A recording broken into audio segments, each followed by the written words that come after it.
Good. Alrighty. I'm super excited for our next community chat with our next community leader. And I'm actually going to go ahead and let her introduce herself. So take it away. All right. Thanks for having me today, Eric. I'm so happy to be here and talking about um, being a San Francisco native. So my name is Tabia Yee, and I was born and raised in San Francisco. I actually grew up in the Bayview district, and I'm still kind of living here now. I'm moving soon, but um, I grew up in the Bayview. I went to a small private Christian school from kindergarten to 8th grade. And then I went to George Washington High School with Eric. And right after school, I went to a community college in San Mateo, and then I transferred to Syracuse University in upstate New York. I finished my bachelor's degree in health and exercise science out there. And then I moved back home where I got a master's degree at the University of San Francisco for sport management. And now I'm living and working in San Francisco. Awesome. Oh, wow. You just like answered like my first whole question. I'm sorry. No, awesome. Wow. I didn't know all that actually about you, but I guess that's kind of the point of the interview. Oh, cool. Um, if you don't mind telling us, like, what do you do for work now, and what does it relate to like your sports background at all? Yeah. So right now I work for a Catholic school sports league in San Francisco. So we're called CYO Athletics, and we are actually under the nonprofit Catholic Charities of San Francisco. And pretty much we are the third, like the elementary, middle school, private Catholic Christian schools in San Francisco. They have their own sports league, and it's called CYO Athletics. Okay, very cool. Yeah. I played with CYO growing up. I'm not. You're probably way better than me. Tell us about growing up in the Bayview, which for people watching, people aren't familiar with San Francisco. It's on opposite ends of the city from where we went to high school, hmm Richmond district to Bayview. Tell us about like growing up, and then maybe a little bit about the shift from private school to public school, and what was. Yeah. Yeah, that's actually like such a great question. And like not a lot of people ask about that, or not a lot of people experience that shift. And so like I'm happy to talk about that. But yeah, growing up in the Bayview, for those of you guys who don't know, historically, the Bayview, Hunters Point area has always been a predominantly African American neighborhood. And so growing up here, like the past 28 years ago, it was very, very different. Me and my family stood out like a sore thumb. We definitely were we didn't definitely didn't look like anyone else in the neighborhood. And I think that also, even though we didn't look like everyone else, I feel like that also made us kind of uh, different and in a good way, and special in a good way. But we did experience a lot of we did experience a lot of issues. I don't know if the right word is, I guess, anti-Asian. um I don't know if if racism is the right word, but we did experience a lot of like hate crimes and whatnot, growing up Asian in the Bayview. And it wasn't easy, but I also I'm thankful that I did grow up in this neighborhood, because I got to experience a whole different culture that not a lot of my friends who grew up in the Richmond or the Sunset or other areas experienced. And um, I would say it was tough growing up. We've had multiple robberies, car break-ins. I think one time I was taking the bus home with my sister, and I got shoved for no reason. And it was scary a little bit growing up, but then also I feel like I learned so much. And um, if I didn't grow up here, I would never understand uh, the culture out here. And so despite all like the tough things that me and my family went through, I think it also educated us really, really well. You Um, answered. Oh, just sorry. Go ahead. oh yeah. Oh, sorry. I think that was a really long answer to your first question. And I think your second question was, what was the transition like from a private school to a public school? And was because your school was like kind of in the Bayview still, or kind of still on that part of town?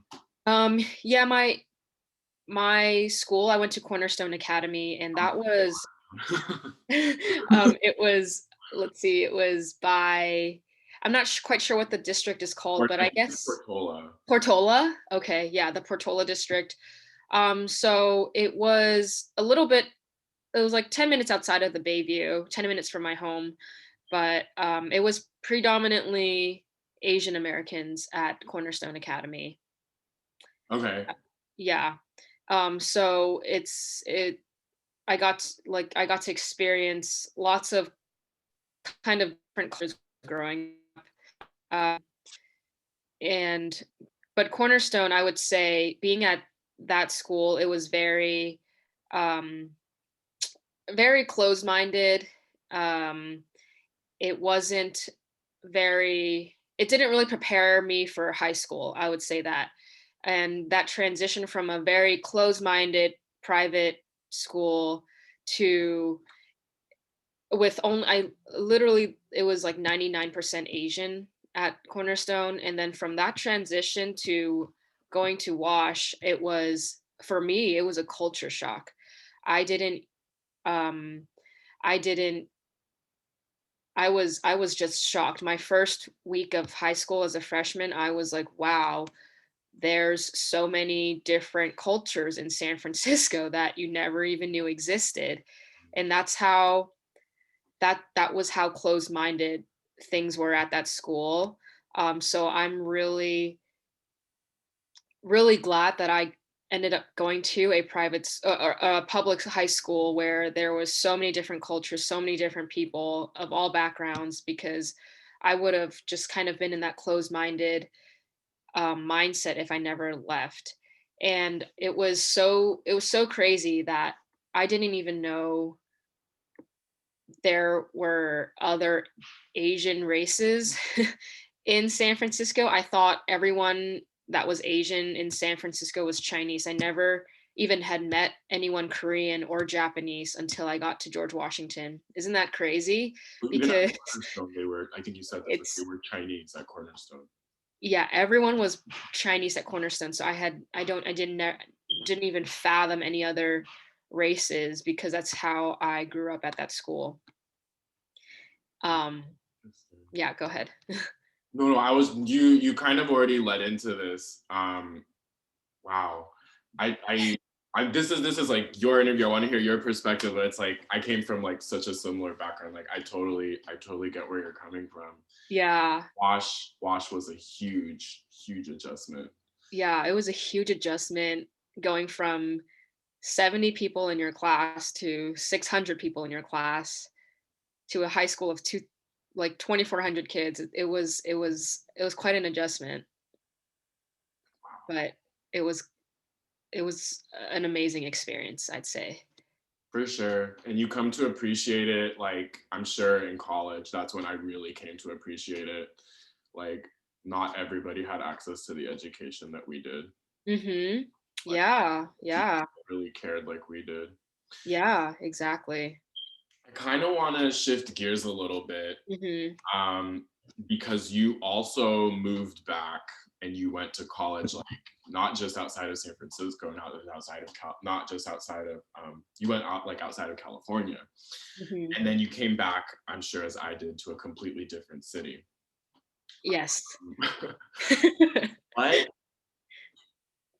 okay, I guess this is another double-ended question, but what do you see, number one, as being like the most pressing issues in your community? And the changes that have happened, do you think, like, what do you think about those, whether they be positive or whether they be negative? Hmm. And in my community, are you asking about me in the Bayview community or me in the Asian American community? Um, why don't you give me both, Okay, yeah. if you don't mind? Yeah, of course. I'll start with the Bayview community just because it's what I've known like almost my whole life. But you are completely right. I came back to a different city. Funny, every time I came back for winter or summer breaks, I would see a new building being built, a new this being built, and I'm like, what is going on in this neighborhood? Like it's kind of cool seeing things built, but also like, where am I? Um, but I, like even though there are some awesome new restaurants opening up in the Bayview, there's some newly remodeled homes and apartments in the Bayview. I think we are.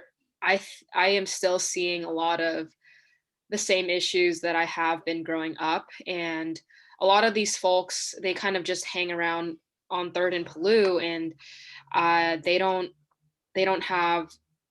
I don't think they have anywhere to go, and they a lot of them, um, and what we do. It's a. I think there's a big homeless issue in the Bayview as well as a lot of areas in San Francisco.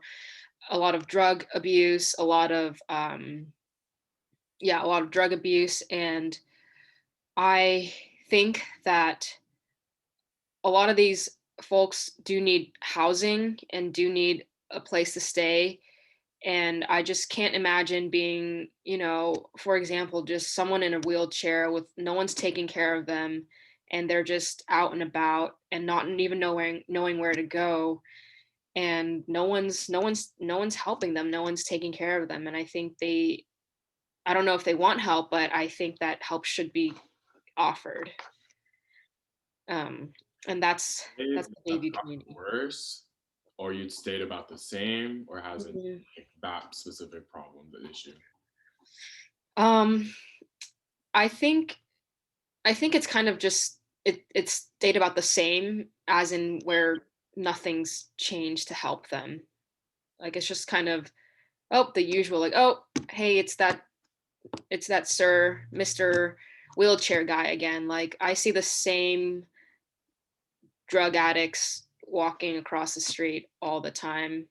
Um, yeah, the same people, and no help is given to them. Interesting. Meanwhile, like luxury apartments or like buildings are going up. Hmm. I don't Yeah. I don't know exactly where you live, but like I went to like the top of Kirkwood, which the last time I went there was like when like in the third grade we went to drop off one of my friends, and like it blew my mind how it's changed because none of my friends live there anymore. They've all been pushed out. Hmm. We have like million dollar homes, half a million dollar homes. Yeah. Like Yeah. absolutely insane. It's crazy. Yeah. You would never expect that. You would never expect your neighborhood to ha- you would never expect your house in this neighborhood to be worth $1 million. But yeah, I've got my neighbors across the street. They're selling their place for like 1.2, and it just blows my mind. Um, yeah, it's crazy. Kirkwood. I'm on McKinnon, so like 2-3 blocks away. Okay. Yeah. Wow, so Um, you've really seen so yeah. much. Yeah. So yeah, so that's how I'm seeing the Bayview community right now. In pressing issues in the Asian American community, and I guess that's a hot topic right now, is that I think, I think this has always been kind of an issue where Asian Americans are easily targeted because of our people think that we are like an easy target because we stay quiet, we don't rock the boat, blah blah blah. But that's definitely not the case now. I think it's great that it's being shown more in media, what's going on. And it's like I think that we need to all come together and really raise awareness to this issue and to this is just so hard to put in words. I guess pretty much raise awareness to what's been happening to these attacks and assaults on Asian Americans lately. And yes, it could be from the coronavirus and whatever related to it. It did spike up with when the coronavirus hit, but also it's been going on. It's been going on, but no one really says anything until now. I think now we're kind of fed up with being everyone's punching bags, and we're tired of it, and we're finally standing up for ourselves, and that makes me really proud to be part of this community, that we are finally saying something, because I've always been the type of person to same thing, not rock the boat, not speak up, not say much. But I feel empowered to say something now, and I hope that everyone can come together and do the same thing. Wow. Jeez. Just because I grew up just a few neighborhoods over in the Excelsior, and my neighborhood has a huge Asian population too. Yeah. Some of my best friends are Asian, and I know how tight knit the Asian community is, particularly in San Francisco. Hmm. And I'll be honest, like it gives me chills to see that you guys are coming together. And one thing that has just made me so proud, just of being a San Franciscan, is seeing that it's not that nobody's blaming any specific group, like you said. Like it's not becoming anti-Black, it's not becoming anti, whatever. It's Yeah. that we all have to come together. Hmm. And that kind of leads into my next question. Do you see any hope with this new administration, but also out of this resurgence of violence that has been happening? I can't speak on honestly, I haven't had my eye on it. It's not my community. I'll be completely honest. Hmm. I have personally seen it happen more with my two eyes. I've noticed it since the coronavirus has started. You're right. But I have noticed that there have been groups that have been speaking out. I think the next step should be that we need to see more Asian representation in politics. I completely agree. So yeah, I tell me about completely that. agree. What do you think about that? Yeah. I think that because of how people perceive us, that a lot of us are not in politics, but I feel that the more representation we see in politics, and I feel like we would be more encouraged to speak up, or encouraged to voice our opinions, to not be afraid to rock the boat, or not be afraid to like express our needs. And like just like in everything, like when we see Asian basketball, like professional basketball, Jeremy Lin, like when we see that, it gives us hope, like, oh, okay, if he can do it, I think I can do it too. And I think that goes for politics as well. I don't really, I'm maybe two Asian Americans that I can think of that are in politics, and they're like old, very, very old. So yeah, I think more representation is great. And I think we are actually headed in the right direction, especially with our vice president now, and such a diverse group of people in politics now, I think it's paving a good path for other people, non-white males, to be able to hold high positions like that. So I'm hopeful. Um, one more thing before I want to hear about some of the stuff that you're doing and the stuff that you're involved in and some of the plans that you have, because Chinese New Year's tomorrow, right? Like Chinese New Year. Yeah, it is. Yeah. Ironically, Kwame Pachoy. um, how has the be? And I can only speak from what I perceive in my communities. And Mhm. I'm mixed, Latino and white, and I hear a lot of something that I hear a lot is that, oh, like the Asians, like they're getting into college, like they're succeeding, like they're out there doing thing. And how has this like title of the model minority, quote unquote, how has that been detrimental and hurtful? Because I rarely have had the experience, or sorry, the the viewpoint of an Asian person and how that has hurt them. Because from us, you would think, well, that's a good thing, like that they're like what to aspire to. But how has that been detrimental and how has that been hurtful? Yeah, that model minority, it it's driving, I feel like phrase it wedging us and other minorities, and like it places us, it makes us, it's such a like a stupid thing. Like I wish we could just wipe it out, because like everyone's different. Just because you could be any color, any race, and you can do whatever you set your mind to.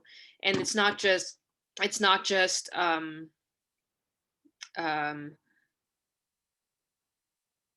sorry, I guess I'm kind of, let me just go back to your question. Yeah, I think the model minority phrase does drive a wedge between us and other minorities, and it makes it just, I feel like it further divides our communities rather than, um yeah, it further divides our community. And I feel like now that that phrase is there, like people will always see us as, oh, they're the model minorities, or oh, they are that way. But we're not always that way. Like we can't just, I feel like it's describing us, but it's not truly who we are.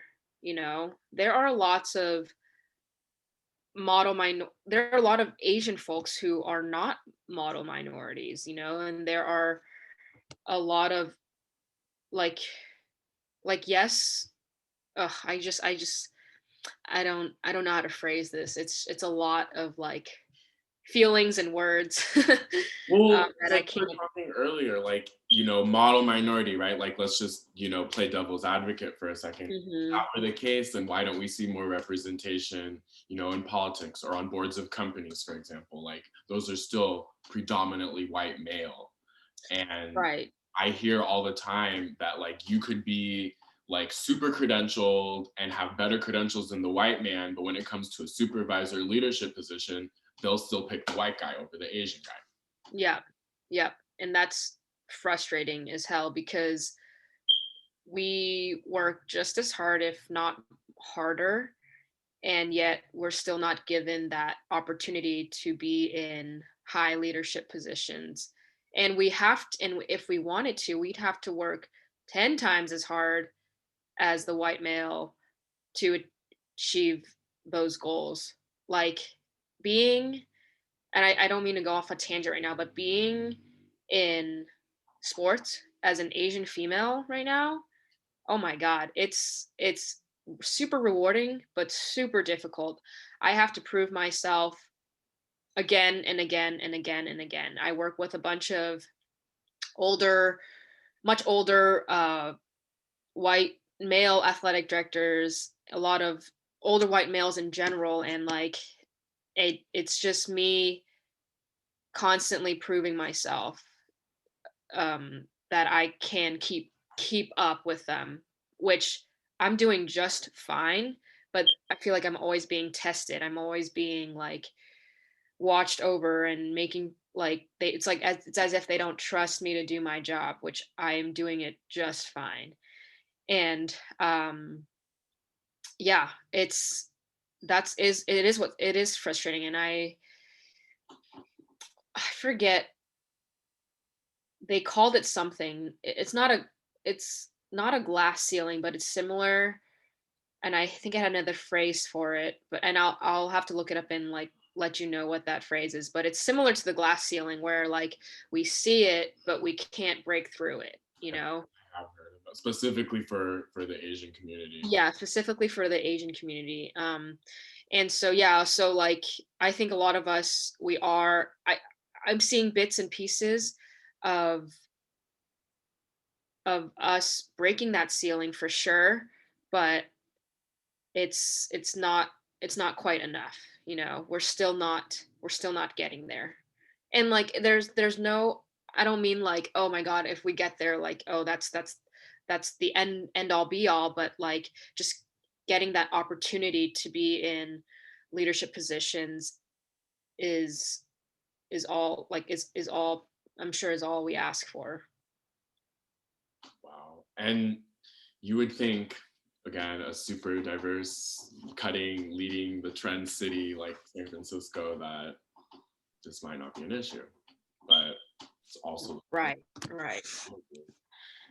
Before I let you go, can you tell us about the project that you started the other day? Yes, yes. So my friends and I, we were just chatting, and my friend Carmen, who we all went to high school with as well. We were just talking, and she was really upset at why people weren't caring enough. And you know, she said, "Oh, everyone's looking at my story, but no one's caring. Like, what does it take for people to care?" And for me, I told her my point of view. I told her that, you know, we're all feeling these strong emotions and feelings right now. And for me personally, I felt that me reposting anything wasn't enough. It wasn't, first of all, I didn't feel genuine reposting that because I don't usually post stuff like that anyways. So I felt weird just reposting it and not genuine. And I'm like, all I'm doing is reposting. Like, I need to actually do something about it. And that's what I told her. I was like, you know, a lot of people are feeling this way, but you know what, maybe they just don't know how to express themselves right now. And um I told her I'd rather take action than just merely reposting. Reposting is great, sure, but like I need to take action. And so she suggested, oh, like maybe we could hand out pepper spray. And I said, okay, that'd be great. So we started this GoFundMe. We're raising $2,000 to buy about 500 pepper sprays for our Asian elderlies. And we're going to hand them out next week in the Oakland Chinatown and the SF Chinatown. And hopefully if we can, if we get even more, we're going to try to um, go to the other communities as well. Besides Chinatown, we want to go to Japantown, um, the Sunset, the Richmond District, places where there are more elderly population, Asian elderly populations. And um, we're hoping that that would help them, and hoping that that would make them feel safer. And I've been seeing a lot of amazing organizations. They're already doing patrolling and everything, and I think it's great. And I'd like to do what I can to help as well. Awesome. And I'm gonna put the link for that GoFundMe um, in the description of this video. But before I let you go, I have to thank you so much, because I have not had the opportunity. Like I said, I'm gonna say it. Like I told you, our group is mainly Black and Brown people, and we do oftentimes forget that Asian people are also not white, and they also deal with a different set of maybe not the exact same, but I also believe at the base of things, we are all more alike than we are different. I agree. Yeah. So Tabia, thank you so much. Yeah. Any final words you have for the Asian community or just in general? Yeah, I think that this is a time for everyone to um, come together and not not do the blame game, but to really raise awareness. I think that's like the biggest thing that we can do right now is to raise awareness. And something that I read earlier from AOC, gotta love her. Yes. She said, and sorry, can I just look this up really quick? Please. She said that, yeah, sorry, this is great, and I should have definitely looked this up earlier, but it really resonated with what's going on, and so that's why I really wanted to share this quote that she said. And her quote was, accountability is not about revenge, it's about safety. And she's right. We as the Asian community, we shouldn't be, as much as we feel anger, we shouldn't be going out for revenge. We should be ensuring the safety of our community and not just our Asian community. We need to look out for everyone and each other, and that's how we can rise above all this anti-Asian hate crimes and whatnot. It's easy to place the blame game. It's easy to get revenge, but that's not going to do anything. And I think that what she said was very appropriate for what's going on right now. I love that. Accountability is not about revenge, it's about safety. Mm-hmm. I love that. What a perfect way to end this conversation. Yeah. Thank you so much, Tabia. I really, really appreciate you taking the time and giving us Of your course. Yeah. Thank you so much for interviewing me. I think what you're doing is amazing, Eric. And like, I'm always so happy to speak. I think I come from a very weird background than other Asian Americans. So I am very happy and open to share with you anything, and happy to be around and help out. We might have to do a round two because like Oh, I'm so ready. we got to keep in the time frame, but I have so many more questions. I know. I'm happy to do another one for sure. Thank you so much. Have a great rest of your day, Tabia. And Thank you. enjoy. Thank you. Bye. Bye.